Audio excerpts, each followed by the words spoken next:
the friendly country broadcaster, Derek, the friendly country broadcaster you referred to could not find support from the Prime Minister of that friendly country, Tiruchi Siva. Yes, yes, you said so. Thank you, Mr. Chairman, sir. Sir, bear with my interventions. They are not very long. Sir, Article 87 of the Constitution provides that two instances the Honorable President will address both the houses of the Parliament.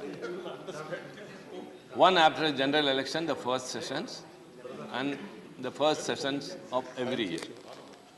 Sir, the President's speech is nothing but it highlights the government's policy priorities and its plan for the upcoming year. Sir, as a convention, the motion of thanks to the President for her address to both the House of the Parliament. Along with that, I would like to thank her for that, for having addressed, and I would like to congratulate her for one reason, sir. She has read out the policy note of the government without omitting, without deleting, without including anything to her wish. She has set a role model, unlike what has happened in the state of Tamilmint, the executive head of the state. The governor has done, the president has she has read out the speech as it was given to her. So she has set a very good role model, sir, and I would like to thank and congratulate her. Sir, it is 9 years this government has come to power. In one more year, they have to relook what has happened, and we too go back and see what all have happened. Sir, what has been in this country and what is now in this country is a very big thing to compare. What has been? Diversity and inclusion was. Now, adversity and exclusion. Sir, earlier it was unity. Now it is uniformity. Federalism and secularism are eroded. Free speech is undermined. And sir, dissent is criminalized. In democracy, dissent is one of the basic features. As Albert Camus, the French philosopher and the Nobel laureate, has observed that democracy is not the law of the majority. It is the protection of the minority. So many apprehensions are looming on the linguistic and religious minorities in this country. Sir, they are not just accusations we are leveling against. What we have experienced all these years. Sir, this government, to be very precise, I could say it is an embodiment of pro-rich policies and anti-poor activities. Sir, I would like to quote the President's address, one or two. By 2047, it starts. We have to build a Bharat which is self-reliant and also able to fulfill its humanitarian obligations. A Bharat which has no poverty and where the middle class is also prosperous. A Bharat whose youth and women power will be at the forefront to give direction to the society and the nation, and whose youth are well ahead of time. Sir, what we understand? So we have not realized all these things in the past years. We are celebrating what you call that Amrit Kaal or something, 75th year after independence. We have not realized. And this target is set for the next 25 years. We boast that we are the fifth economic power in the country, in the world. But the situation is that poverty has yet to be eradicated. And the middle class is to be prosperous. Excuse me. Sir, humanitarian obligations is yet to be realized. Let me say what all we have experienced in this country, in this government, sir. Number one, petrol and diesel prices were hiked 78 times during this regime, and 14 times only between this year. And the government has earned a revenue of 8 lakh crore rupees between 2018 and 21 only. through petrol and diesel price hikes. And how it was spent, another thing comes. An RTI replied by the RTI, an RBI replied to an RTI very clearly says, 2 lakh crore bad loans were waived off in 2020 and 21. So the total write-off of loans over 11.6 lakh, most of which are only during these 9 years. And for example, we are basically an agriculture. The BJP in its manifesto promised that the income of the farmers would be double. But what happened? It has not doubled. Rather, the price of DAP has increased from 1,200 to 1,350. The price of urea has not increased, but the quantity has been reduced from 50 kilograms to 45 kilograms. Sir, very sorry, sir. We are all very much shocked at the incident what happened in Turkey yesterday. An unexpected earthquake has taken away the lives of 4,500 people. We all, of course, expressed our grief.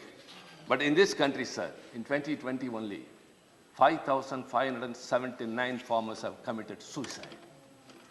That is 15 farmers per day. Shame. We call ourselves an agricultural country. Sir, this country withstood their economic recession in the past and even now, only because of the agriculture sector and the public sector. These two are targeted by this country. All policies, all things that they are doing are in favor of only the rich people, that is the corporates. Sir, India's reserves have fallen down from $633.6 billion to 545.6 as of 16th September 2022.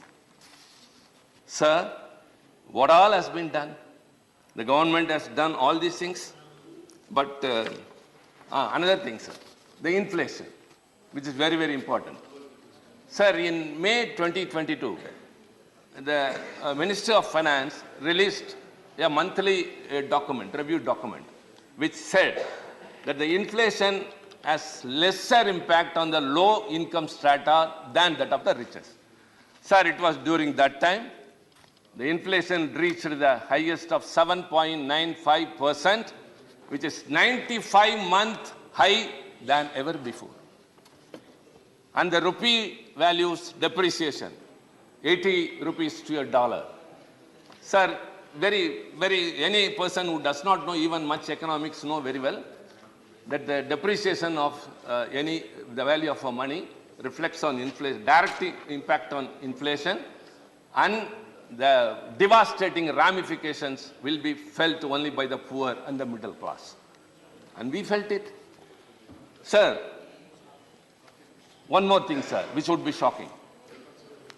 They again say we are GDP going high and all. 40% of the wealth generated in this country is owned by 1% of the population. And only 3% of the wealth trickles down to 50% of the population. Sir, when the President address speaks much about women and youth, I'd like to say, women population has increased. Dr. Lakshman, who moved the motion, said very proudly, and Javadekar, my friend, also told. And I would like to add to them one more.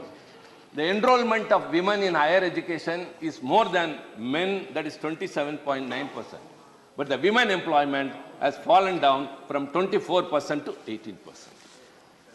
So in the world, India constitutes more youth population, where unemployment prevails more.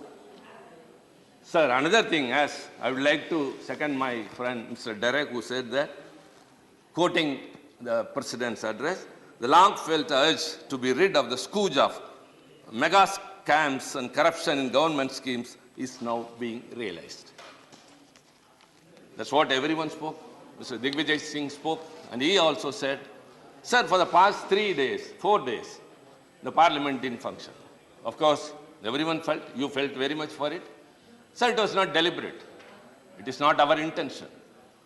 we want the parliament to function smoothly, and the responsibility does not lie only with the opposition benches. It is also with the treasury benches. Sir, you observed to the rules. Sir, you told that our notices were not in order. You asked me to come and meet you in the chamber. I met you. You gave me some directions. Then I rectified it and sent a notice.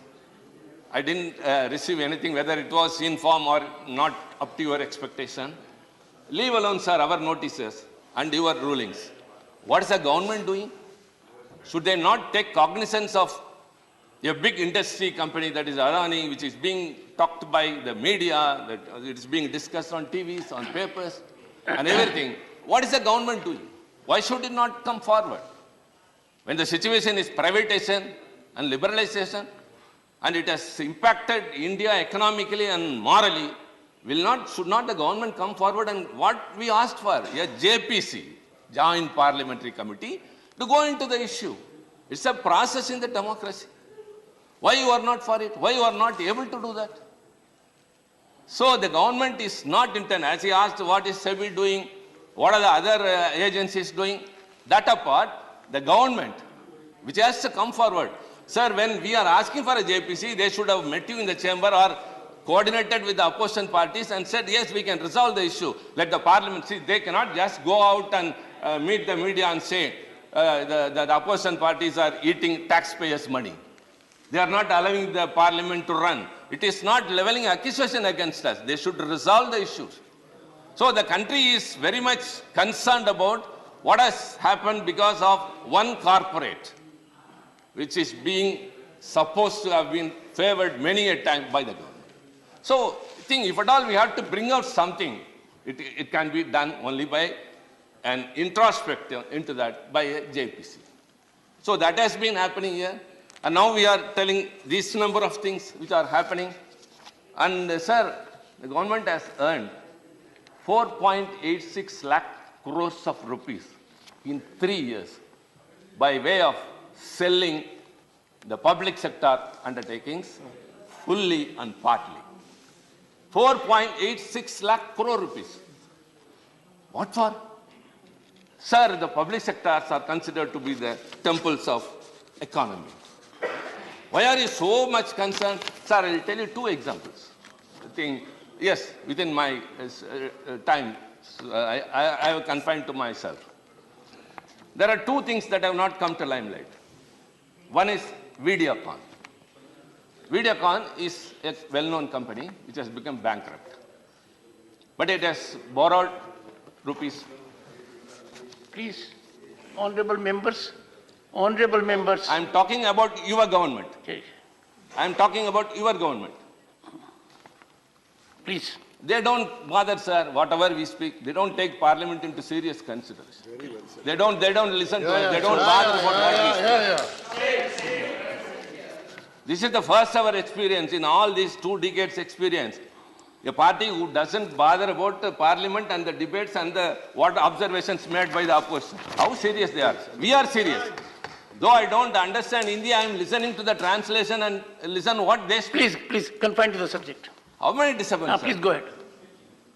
Sir, it has borrowed rupees 65,000 crore to the tune of 65,000 crore from various banks. So when it has become bankrupt, where no other go than to sell that organization and give it to the banks. Sir, the issue went to NCLT, National Company Law Tribunal, and it has adjudicated the case. In what manner? It has decided and said that can be sold to a twin star technology, something. It can be? Sir? It can be? NCLT. Yes. To be sold to a certain company. If you want, I can tell the name. This Twin Star Technologies, which is a subsidiary company of some other Vedanta or something. That is not the concern. You know for how much? 3,000 crore.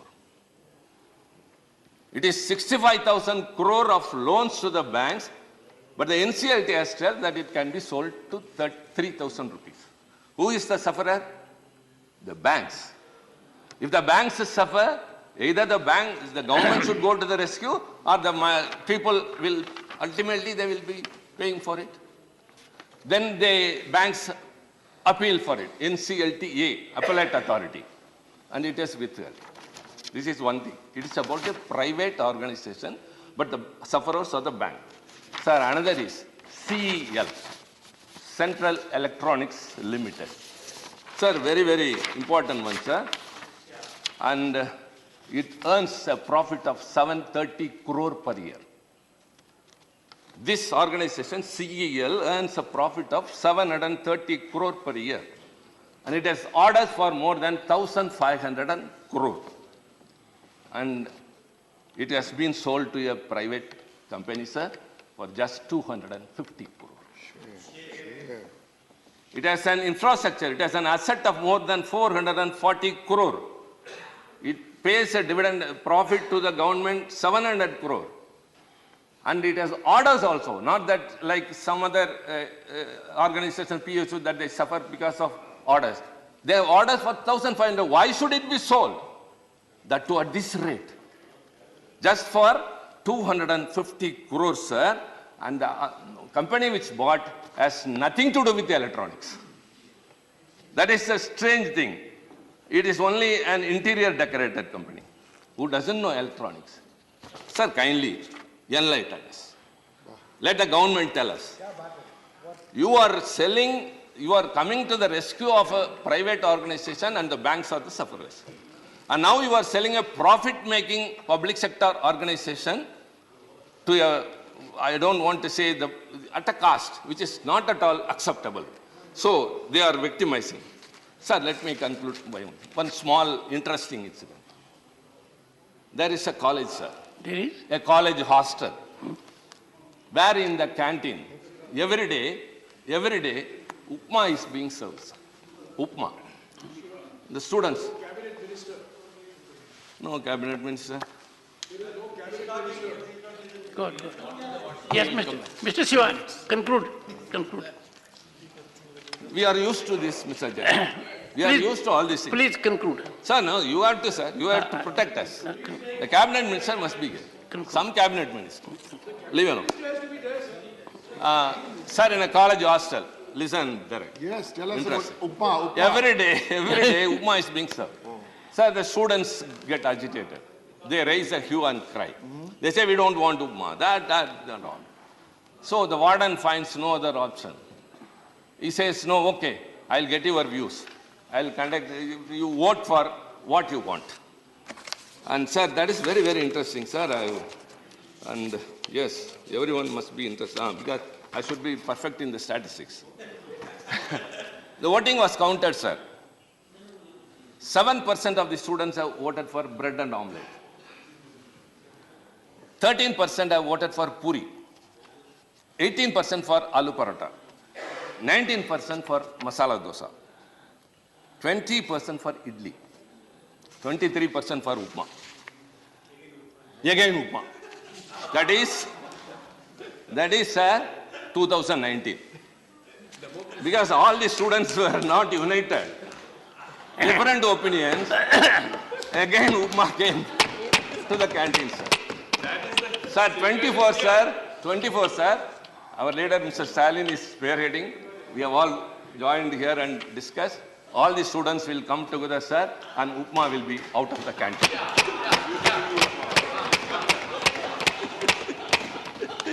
The only thing is, we have to come together, and we are coming together. Sir, enough of what we had from your side. What we suffered because of demonetization.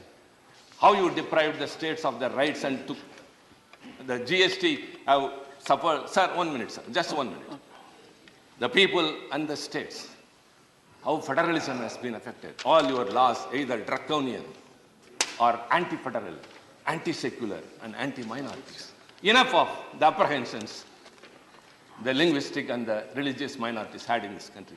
When you are spending thousands of crores to enrich a language or to revive a language which is spoken or known only to a few thousand, that is Sanskrit, but you are victimizing classical languages, Tamil and other languages. Enough of everything.